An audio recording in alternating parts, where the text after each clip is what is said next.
Hello and welcome to the wrap up. I'm here with Zarar, who's coming off of Raptors Republic master class with the quick react, the debate with Samson in the Slack, and the wrap up, and Manny, and we're here reacting to, commenting on, and maybe getting into the game. So let's begin.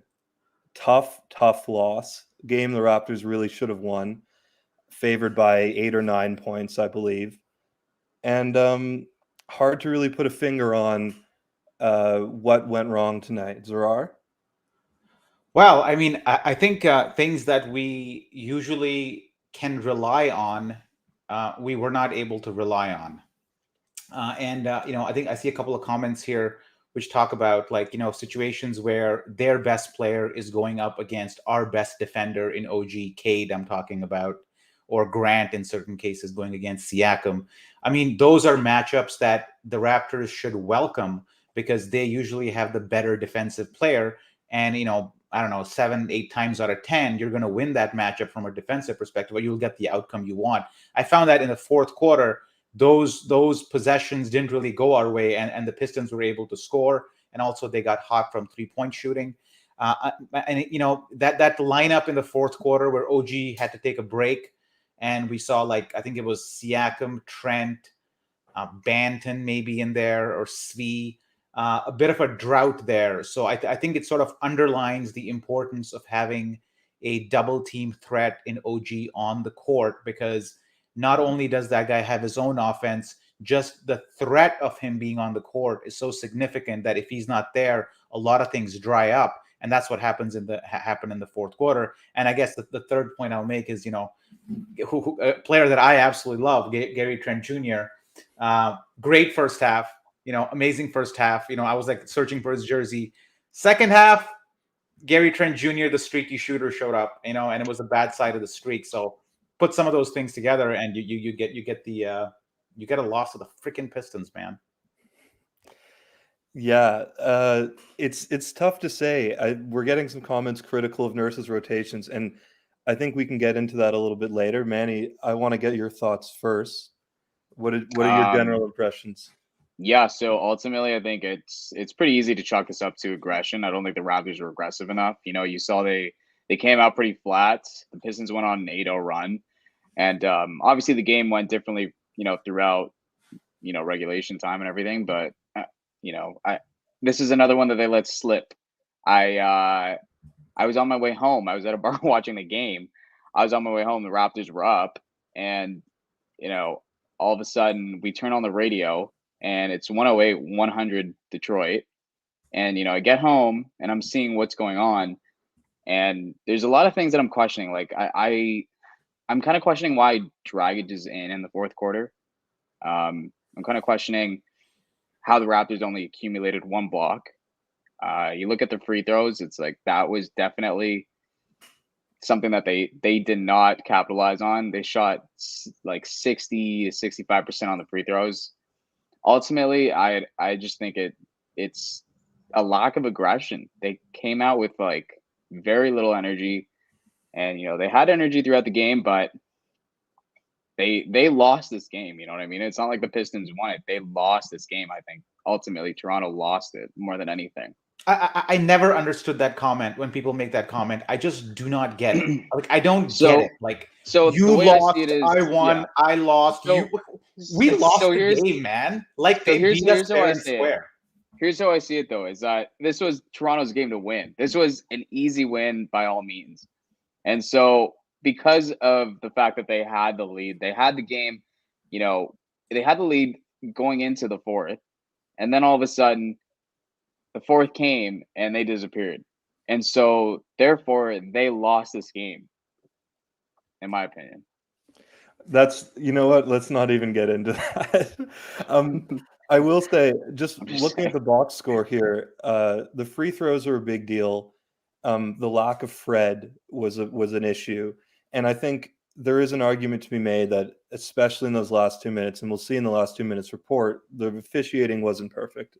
And I would imagine in the last 2 minutes report that the league puts out, it'll reflect that the Raptors maybe got the short end of the stick.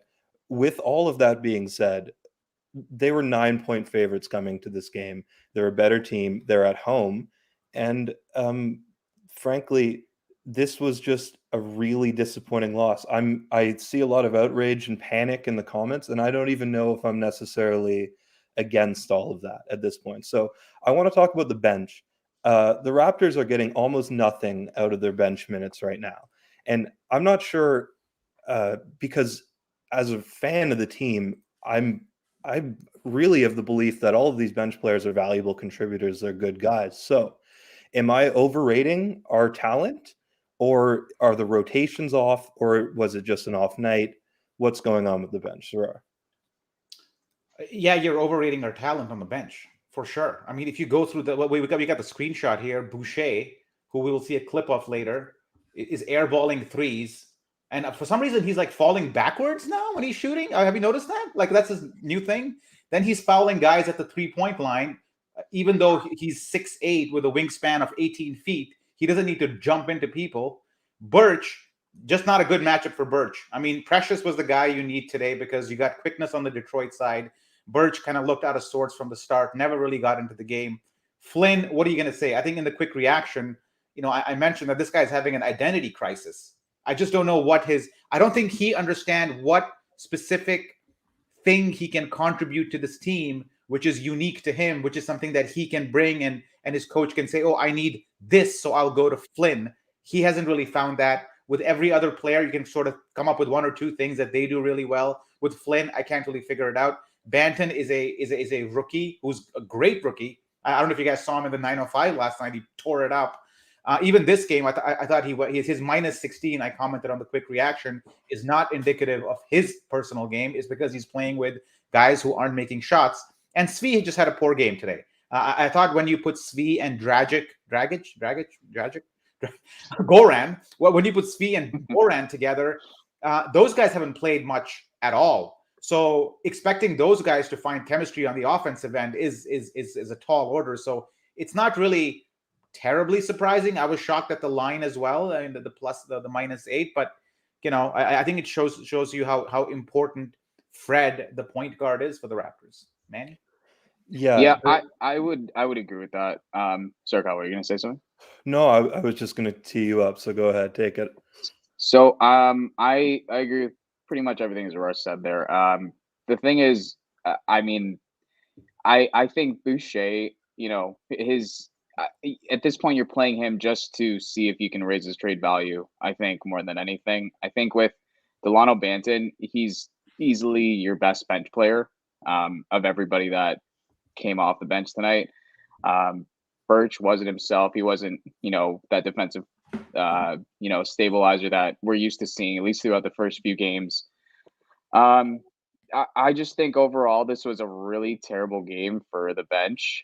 Nobody came out with any sort of assertiveness. Nobody really played as though they were trying to create for each other. They were just playing the game to play the game, I think, and that's it. I didn't see anything necessarily productive other than what Banton did. And it sucks to say that because I think a week ago we were talking about how do you round out this rotation with so much talent, but now we're seeing that there are some literal flaws with this roster, and it comes down to the energy more than anything. I think when you have a bench that only scores 29 points, and that's on 29 shots or 21 shots.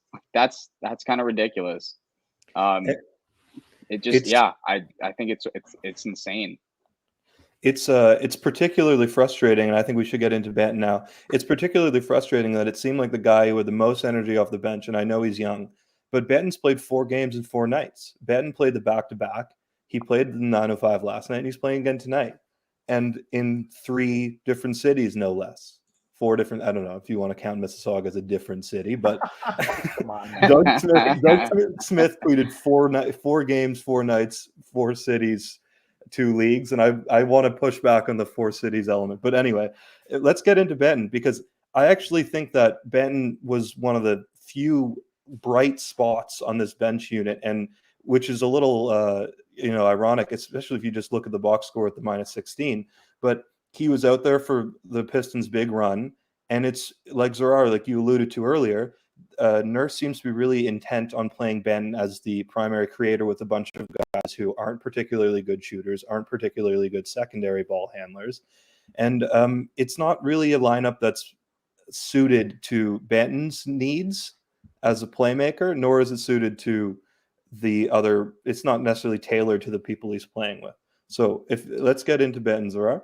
I mean, what do you expect Nurse to do? I mean, the main lineup that I had a problem with was really in that early fourth when OG was on the bench, when the Raptors were not able to muster anything. I don't think that's a Banton or a Nurse problem. Nurse had Siakam in there with Banton, so to me that's a good coaching call. That's a decent rotational call where you're pairing up a veteran like Siakam with a rookie like Banton. So that in theory is the right move. I don't understand the guy saying Banton was -16. We talked about that. That's not a good stat. That's not relevant. I don't think it's relevant. So from a Nurse's perspective, he made the right coaching call, man. I don't see anything that Nurse did wrong in managing the rotations necessarily.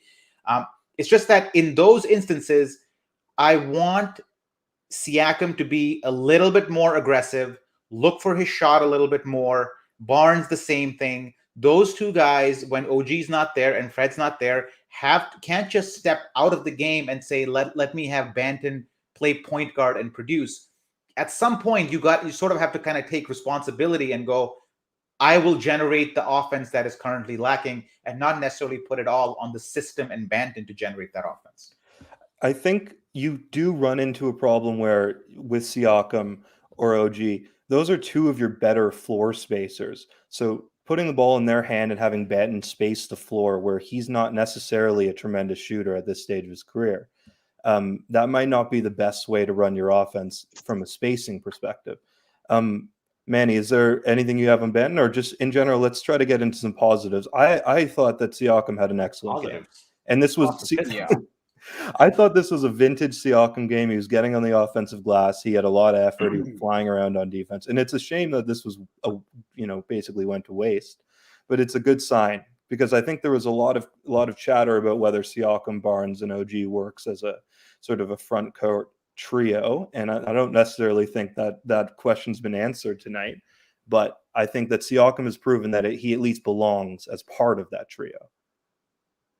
Yeah, and I would say that none of this blame falls on the blame for this loss does not fall on Siakam at all. I think he had his best game in probably a year, honestly. I think that he was efficient. I think that he knew when to pick his spots. I think that he also led the team in every, the top three categories: rebounds, assists, and points. But I think it's more about, and I think I'm going to nitpick on Scotty this game. I don't think he was as aggressive. He only attempted 10 shots.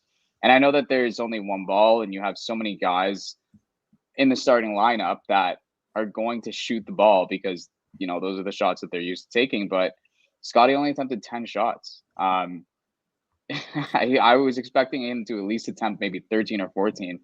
But I think ultimately he wasn't aggressive enough, in my opinion. The Raptors, like I said, only had one block, and that was that one clutch block by OG near the end.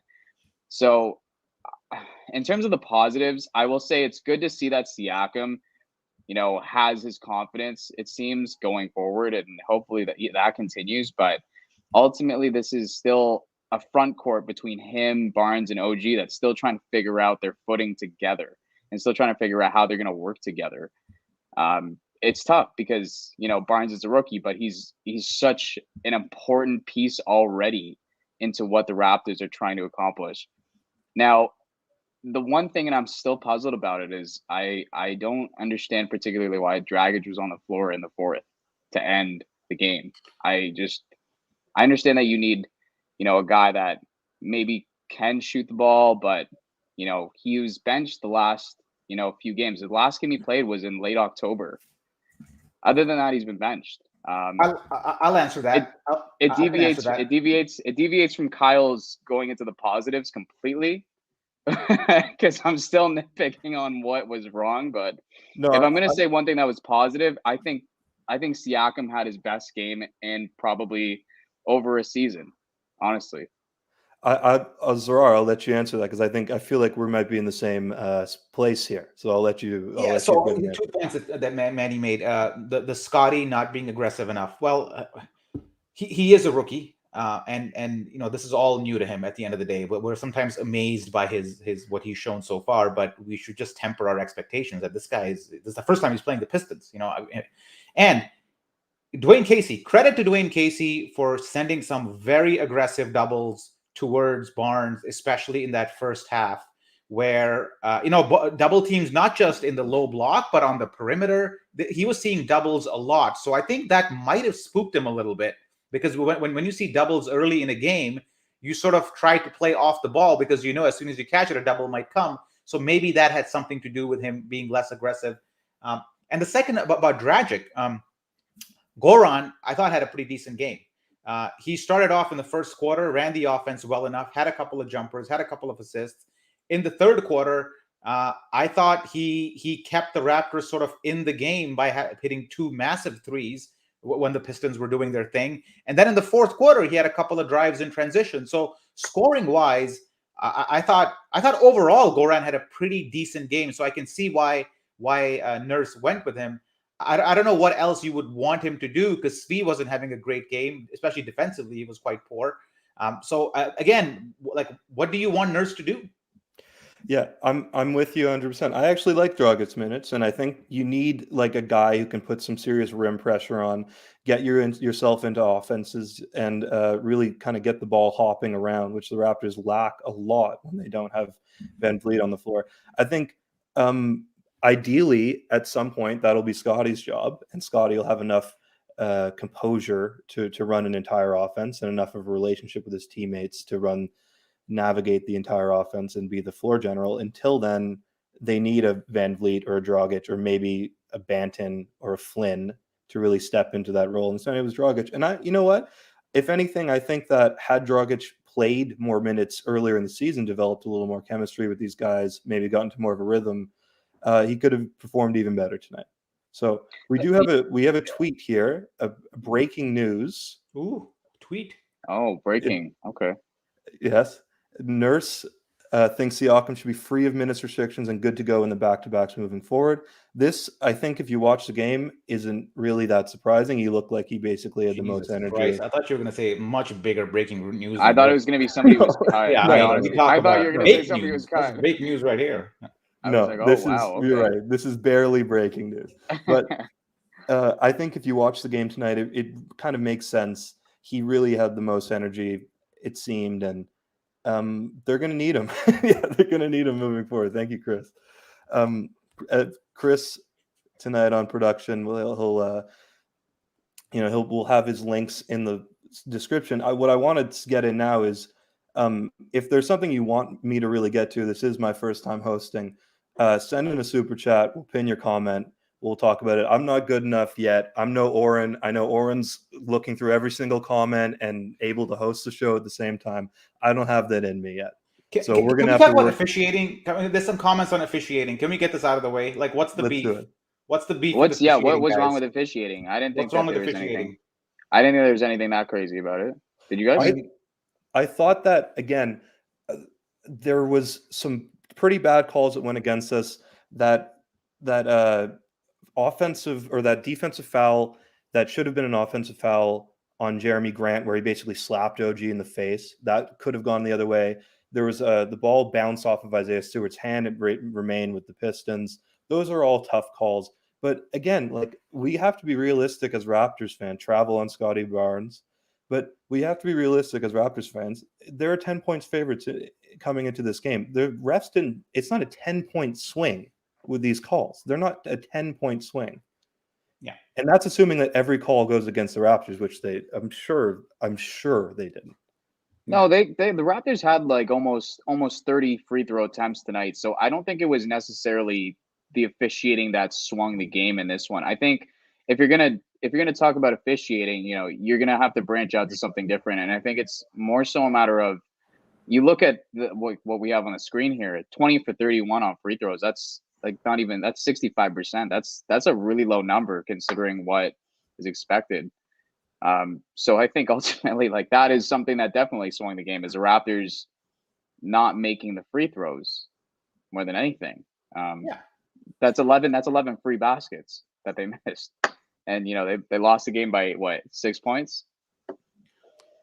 Yeah, I didn't. I mean, yeah, there were some. I mean, there were some calls. I think the person who said that the OG was it the OG offensive foul? Maybe the Scotty Barnes travel was a bit weird. Even I didn't see it. I don't. I was watching the Detroit feed. They didn't even show a replay of it. I don't know if they saw one. Was it a travel? He moved his pivot foot a little, like he like smudged it a little bit, but it could have gone uncalled too. So I did don't he think it was travel? a Honestly, call. did he? Yes, it's a yes or no question. I don't know why this is so hard. Did he travel? Because NBA it's a call that could have gone uncalled. That's why it's not necessarily hard to answer. It's just something that could have gone uncalled. It could have gone either way. Let's Because just you've seen guys get away with that before. that's what I was going to say. Let's just say Kevin Durant is not getting that travel Yeah, call. let's move on from the officiating, man. Because would as love Manny to. said, I think it's hey, thanks, Matt. We were 8-point favorites. We should have won the game. We missed 11 free throws. Officiating is not the reason we lost. I saw some comments on OG versus Cade. What do you guys think of OG's defense in those situations against Cade? Because Cade did score on him, but what do you guys think of that? Kyle, do you want to go? Yeah, honestly, I just it seems so frustrating had I been a Pistons fan, like if I was a Pistons fan, to be watching this team stick Cade in the corner. You draft this generational offensive initiator and you stick him in the corner for 3/4 and let like Corey Joseph or Killian Hayes run the high pick and roll.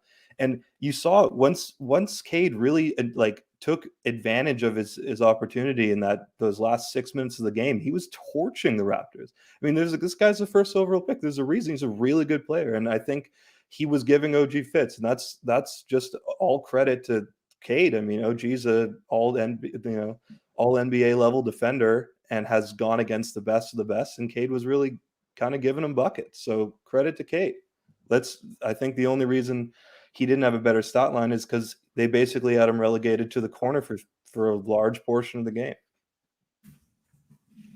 Yeah, I would agree with what Kyle said there. I think that Cade also kind of is starting to find his footing. He's only played a few games, but I think he seems stronger than what you would think a guy his size is like possesses for his strength. I found him to be annoying because he was going up against OG and he was taking OG straight up in a couple of possessions.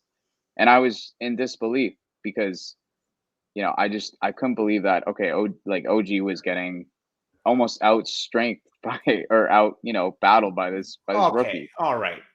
Sometimes we're just biased towards the outcome of a possession. Like if a guy scores, it's bad defense. If the guy doesn't score, it's good defense. And in both possessions, in both 2 or 3 possessions, OG played excellent defense on Cade. I don't think fundamentally he made a mistake in how you're supposed to play Cade in that situation. Arms up without fouling, not giving him any space, moving his feet. If you asked a coach to evaluate that and does it fill out all the check marks of a check marks of a good defense, he fills all of them. Cade just made a difficult shot and he did it a couple of times. So we're now kind of like OG got cooked. I don't think he got cooked, man. Cade just made just great defense, great offense, just win sometimes. I couldn't agree more. I think in general that's a basketball problem we have. Like good shots are shots that go in and bad shots are shots that miss. That's not always the case. We do have a super chat. If we can get to the super chat. Yep. Chris, you're on it tonight, by the way. Matteo Zappone says, can you please talk about the starting lineup when team is healthy? Love the podcast. Yeah, this is something that's going to be hotly debated for a while, I think, until Siakam is 100% back, which he might be at this point. So I guess that begs the question, with Fred coming back, who's out of the rotation entirely, and who's obviously Dragic is out of the starting lineup. But are there ever matchups in which Siakam is maybe too small to play the 5, like against the Nuggets with Jokic or against the Sixers with Embiid? Zarar. Well, I mean, whenever we talk about starting lineup, I just feel that the question is, but the default configuration of the starting lineup seems to be Siakam, OG, Birch, Fred, and Gary Trent Jr. And the only question mark seems to be, does Scotty Barnes go to the bench, or do you go with Gary Trent Jr. that goes to the bench? That's how I I haven't thought about this in great detail, but that's my initial reaction. It's a decision on whether you start Gary Trent Jr. or do you start Scotty Barnes. And, I don't know.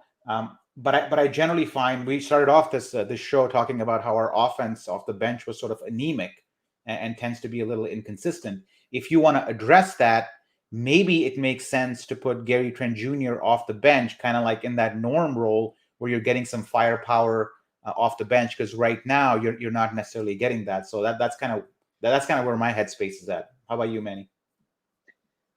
I think it's going to be really tough to decide. I think ultimately there's going to be different variations. I think, you're going to see Scotty come off the bench one game. I think you're going to see Gary Trent Jr. relegated back to a bench role for a game. I think, you're going to see the 5 of them, Pascal, OG, Scotty, Fred, and Gary Trent Jr. out there in the same lineup. I don't know. I really have no idea, but I think that there's going to be a lot of tinkering with this starting lineup. I don't think there's going to be a set 5 other than OG, Fred, Pascal, and I think Scotty's 95% locked at his position down, but I think you could see him possibly come off the bench, because how else do you rationalize this? It's weird. I think you're right. You need Kem Birch in there to stabilize your starting lineup when you go against, Denver, or when you go against Philly. I mean, those are teams that need strong big men to,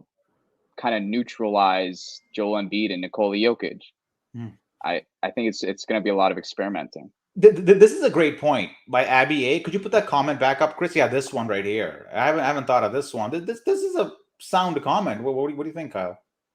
I agree completely. I gotta say, Abby's always on it, and in every wrap up I've been on, Abby's always like one of the most solid commenters. So thank you, Abby. I couldn't agree more, and I don't necessarily think that's an argument for Scotty playing entirely with the bench, or even coming, off the bench permanently, because I think he's too good not to close games and play a lot of minutes with the starters. He's too good a wing defender. He brings too much energy. But yeah, I'd love to see a lot of minutes with Scotty, basically the keys to the offense, with some shooters like a Svi, maybe Flynn, maybe Banton, and try to figure out something that they can work with involving Scotty as a primary facilitator, rather than Scotty basically getting 20 points off of duck-ins and little rolls and whatnot, offensive rebounds, etc.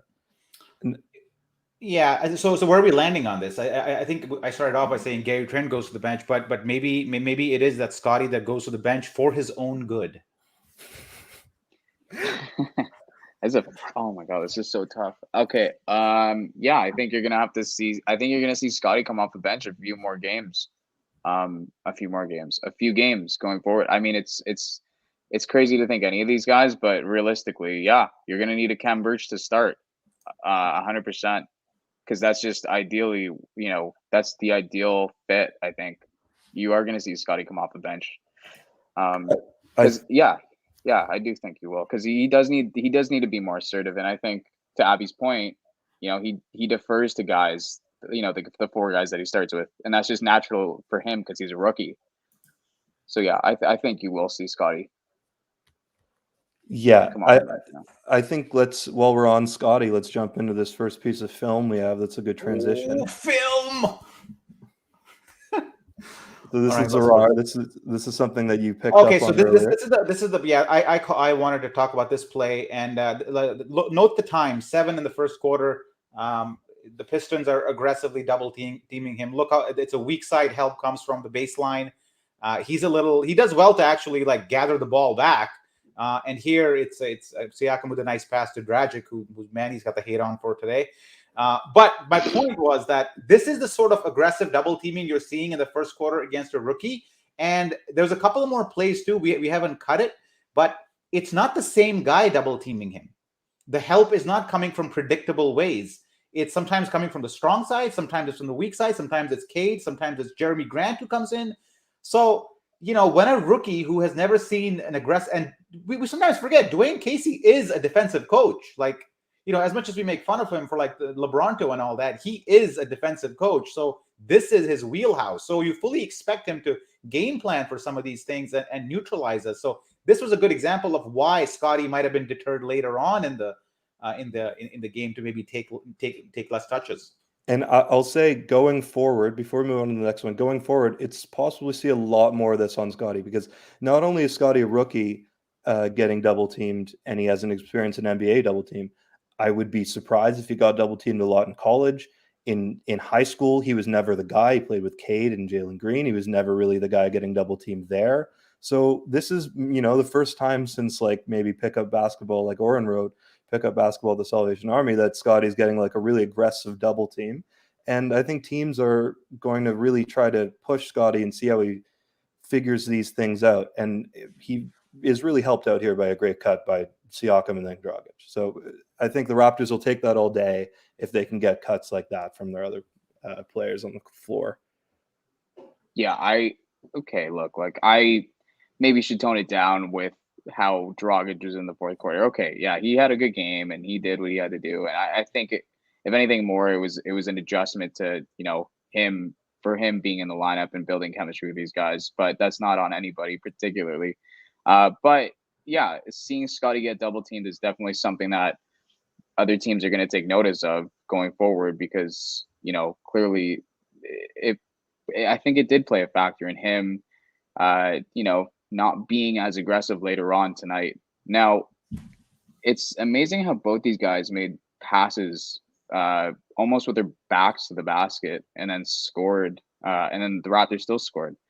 And great cut by Siakam, Manny. If you notice, Siakam at the start of the possession is a 3-point line. That recognition that he has to cut there is top notch.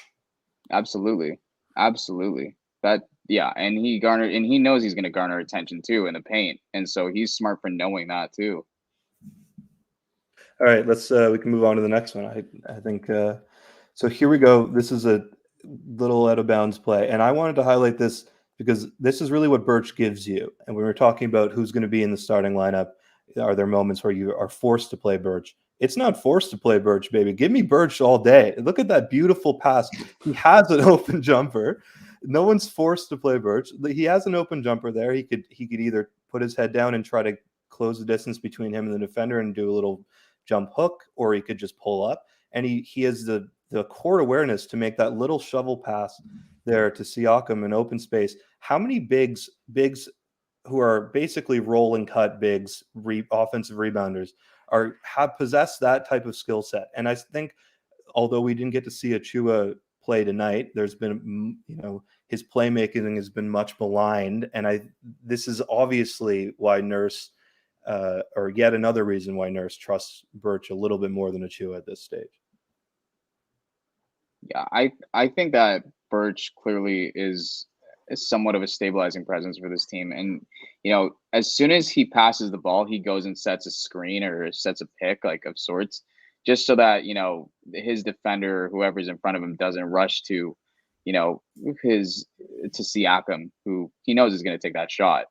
9 out of 10 times he's gonna take that shot. And so, it's it's definitely nice to see. I like to see Birch still developing his game with the Raptors and still kind of seeing like what more he can bring to the table. He's already proved that he can bring enough and bring a lot, but I mean, we'll see how much more like chemistry he can build going forward. I want to see him with the starting lineup for sure. I just, like I said, we go back to it. It's tough to say who's gonna be the odd man out, but nonetheless, Birch is definitely earning his minutes. I mean, Birch is a good player. This pass is, I suppose, Kyle likes the no-look aspect of this pass and the awareness. He made some good plays today, right? This wasn't his type of game. This wasn't a Chua type game for sure. because it was a little bit more helter-skelter, a little bit more fast-paced. Achua and his dribbling in the middle of the court might even have worked in this game a couple times. So not the greatest game to judge Khem by, but the reason I would pick him over Achua in a starting lineup sense is because you can run the pick and roll with him. It's quite simple. There's really, I don't even have to give a reason number 2 for that. You cannot have a big man who you cannot run a pick and roll with. You got to run the pick and roll. That's like, I don't know, 75% of teams' offense is pick and rolls. So just based on that, he gets in. Yeah, I'm just going to say he wins everything here. The screen opens up a free shot. He makes a perfect pass, and he's in position offensive rebound. This is a Birch podcast, so I don't want to hear anything about it. Let's go to the next clip we have here. This is you. Oh, this is me. Yeah. Okay, so this is I like this play because it's Banton and Barnes cutting, and you can now sort of see how OG is so much more measured in what he wants to do offensively.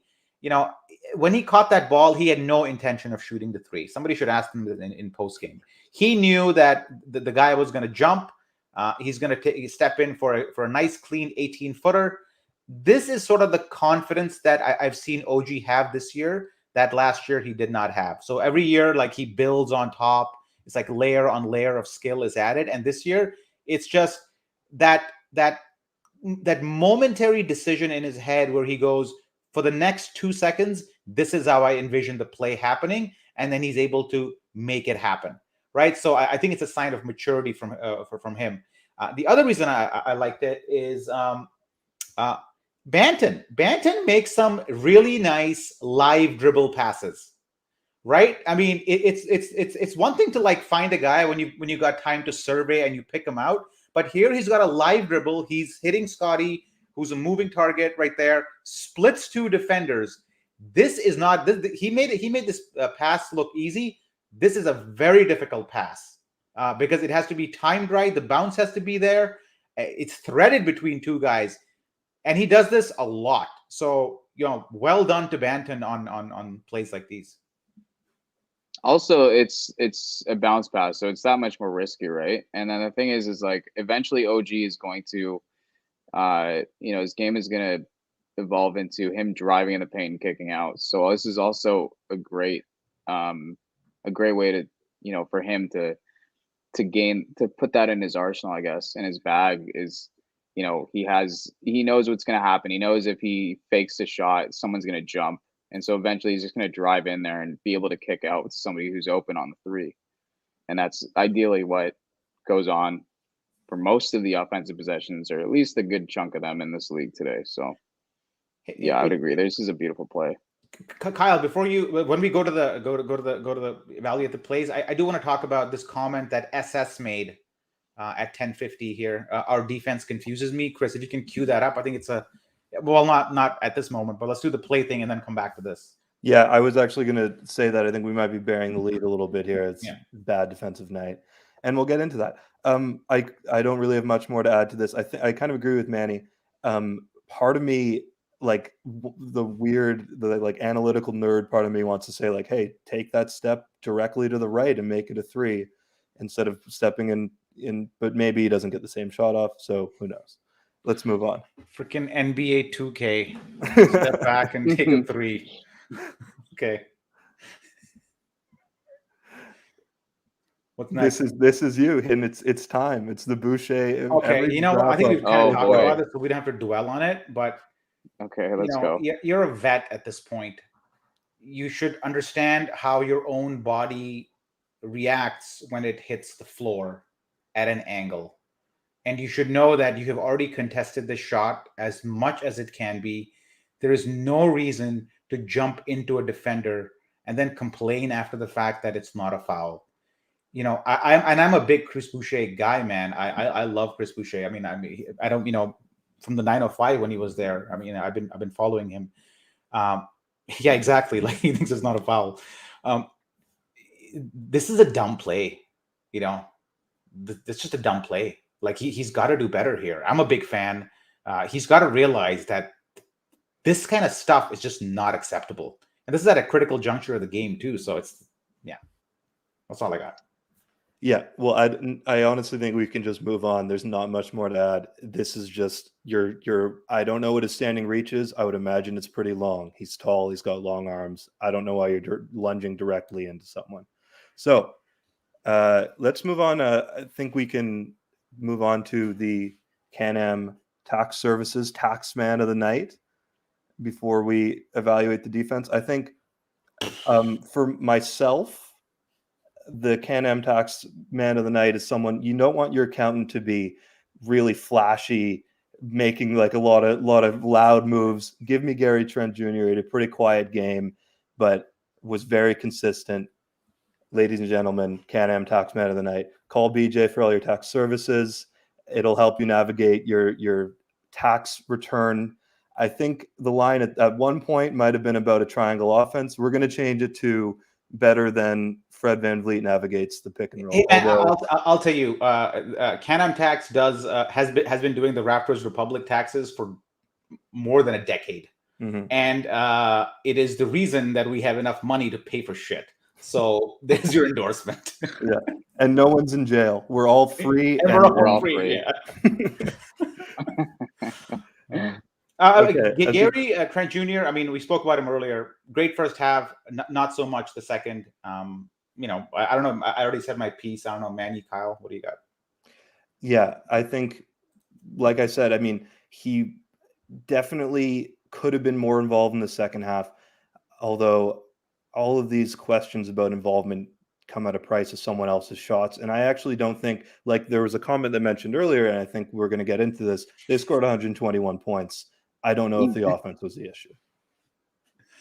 Yeah, I mean, I don't think it was a matter of the offense. I mean, the most that I would nitpick is the free throws, and I've already done that. So most of all, I think it was just a matter of it was the defense, I think. But we don't really need to. I think we're going to touch on that later. Or we've Let's already touch on that right now. Let's touch on that right now. Congratulations, GTJ. Okay. Yes, of course. I'm sure he's going to be ecstatic when he hears that. So let's talk about it. We've got a lot of questions about over helping, especially off of corner threes. That's just sort of a general trend this season, helping off of the corners. And it makes sense in theory. You have all these long defenders. You can rotate. And when you're in rotation like that, when you're in scramble mode and you have these guys who can close out quickly and be all over the place and cut passing lanes when they're technically not in the right position with their feet, this type of defense makes sense. Where's it gone wrong? How come it's not working, Zara? So what do the Raptors rank in league? I'm guessing they're middle of the pack.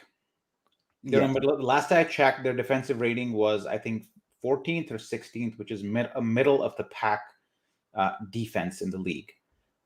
And that's not a terrible defense, no matter how you slice it. It's a middle of the pack defense. Now, I think the question here is, why are we not exceptional at defense?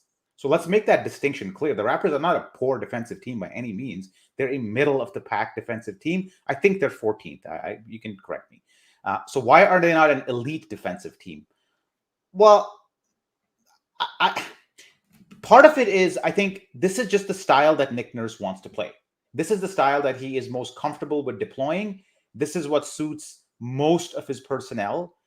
Yes, I agree that the and I moaned about this all last year and the year before to some degree, is that, yeah, we are extremely aggressive in contesting shots like we just saw with that Chris Boucher 3.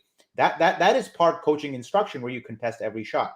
Now, what would you rather do? Like, what is the alternate of not doing it? Are you saying that we should like close out more and let guys drive to the rim more?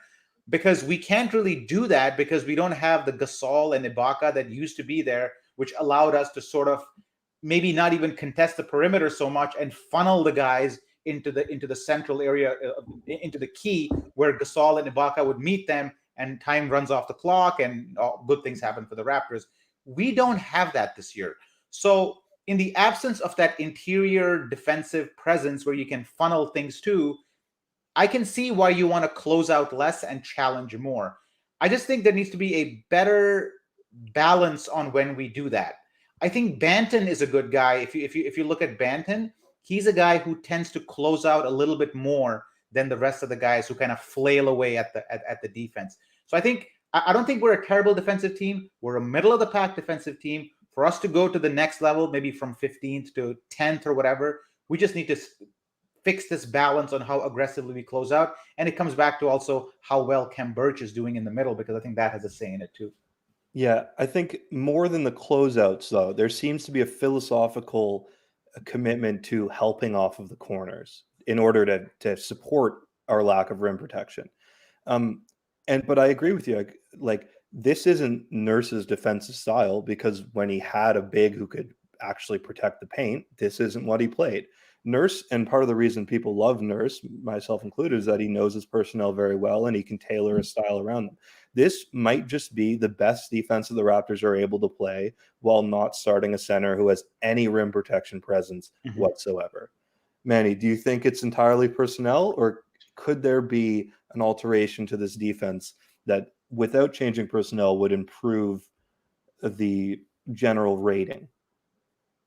So I think that it does have to do with personnel, but what I would say to that is that this is a team that plays a different defensive style than how they played with Ibaka and Gasol. This is I'm pretty much alluding to what Zarar said, but you have to understand that this is a team that I think is relying more on each individual defender being a smart help defender, being a smart on-ball defender, being a smart off-ball defender.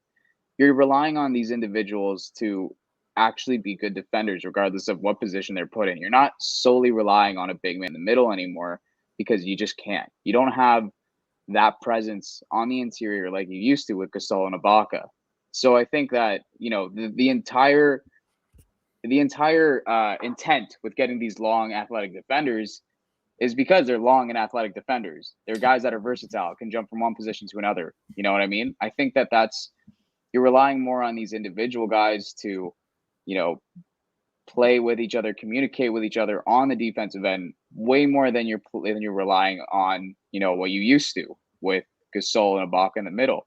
You just don't have that luxury anymore. So this is what I think Nurse has to go to, and we'll see how it goes. But we're not even a quarter into the season, so this is just still a defense that's developing. I see a comment here from Christopher Lai. Keep guys in front of you, and I think this is a pretty obvious statement, but I think it is valuable, because when you have the length that the Raptors have, the wingspan that the Raptors have, you really have no excuse for letting guys drive by you, because you can afford to give them some space and step back a little bit, so that maybe you force the jumper. But what's weird is that despite having length, you're still allowing dribble penetration, because you're playing so aggressively in 1v1 situations away from the basket. I just don't think there's a need for that. There's no demonstrated need for that, but the Raptors still appear to be quite aggressive in when the point guard has the ball, Banton will check him pretty high up. And that sort of makes it easier for the defense to kind of drive and start those swing sequences, which then results in the aggressive closeouts and so on. So I think if you want to fix this problem, if Nurse does think it's a problem, maybe the answer isn't to necessarily close out more or don't be as aggressive in contesting. It's actually don't be so aggressive in the initial way you play the ball handler at the start of the possession. Yeah, and you're right. That is a philosophical thing, because the guys can get really aggressive in the perimeter because they know there's help behind them, and they know there's help behind them because they help off the corners. And that's sort of the way they want to play. What I want to say to everyone seems to be saying, just get a 7-footer. A similar iteration of this Raptors team played with Jonas Valanciunas, and that would propose its own defensive problem. You have a big that basically has to play drop coverage on every single pick and roll, and that presents its own series of issues. So I think it's not just simple to just get a prime Marc Gasol or whatever the 2019 Marc Gasol and Serge Ibaka. That's like saying you're broke, just win the lottery. What's wrong with you? I mean, these guys don't pop, they don't grow on trees. There are probably like 15 total guys in the league who can play center and defend the rim at a high level, switch on guys in the perimeter, etc. Exactly. Yeah. Hey, yeah.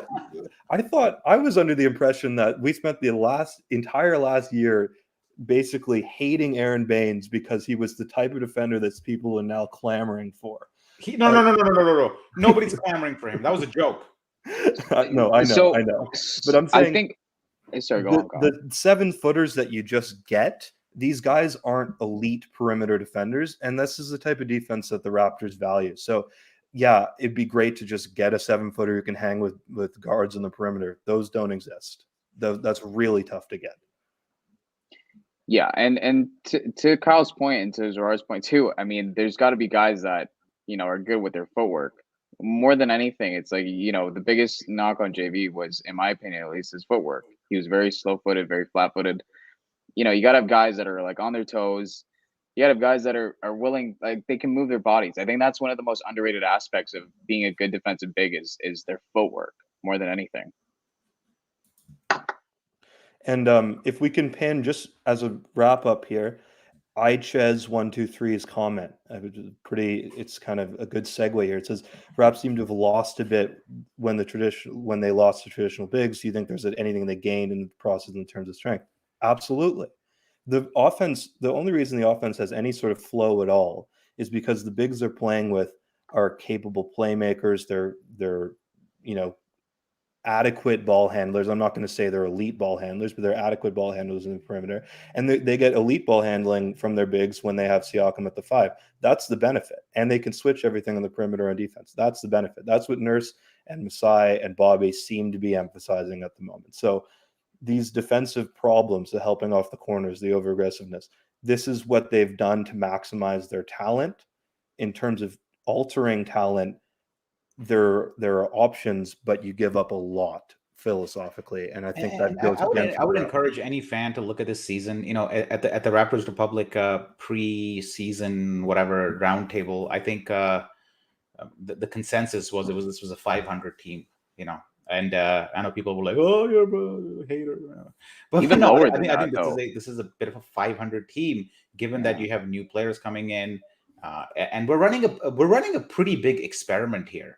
Like this entire season is a gigantic experiment on can we get away with just having Fred VanVleet as the only real ball handler, and even he, a lot of people say, is not really a true point guard.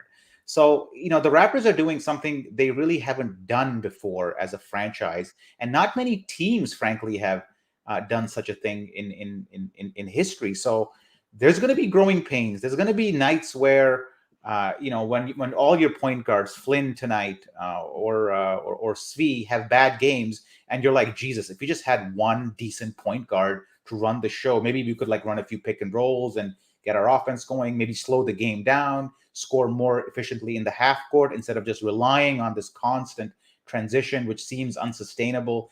These are all fair criticisms of the team. They're all good points. They're also happening in a year where we are undergoing a pretty massive experiment.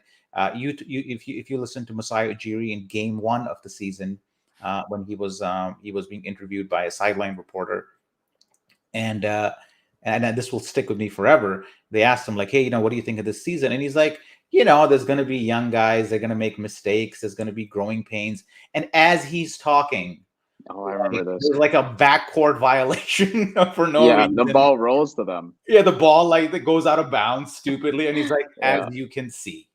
And I think that is this Raptors season. I think 500. If you get 45 wins, it's frankly a pretty good season. Yeah, couldn't agree more. I think it's a good place to leave it. Anything to plug, Manny, Zarar? I got nothing to plug. Visit RaptorsRepublic.com, but give this show some love, likes or whatever you say in YouTube. Do it. By the way, thanks to the super chat guy, Matthew Zanone, I think it was Mateo, right? Mateo, Mateo Zapponi. I think. Thank you, Mateo. Thank you for your support. We appreciate it, man. I will go ahead and plug. Yes, Manny the Gambler. So I will go ahead and plug how I was wrong on everything tonight. I was wrong on every single thing and that's only 3 things, but I was wrong on all of them. So my record is now 18-24. Let me remind you all that the Raptors record is better than that because it's 7-7 now. So let's just be a little bit more patient with this team. And at the same time, check out the lineup, check out the wrap up going forward. And yeah, like Razar said, head over to our website, and there's just so much content, so much great stuff that we're producing these days. And, send us likes, get us views. Thank you guys. Christopher, we'll get to that next time. Guys, subscribe. 80% of you aren't subscribed. I see you in here. You're commenting. There's no way all of you guys are subscribed. If you dropped a comment, subscribe to the channel. Thanks for having us. See ya.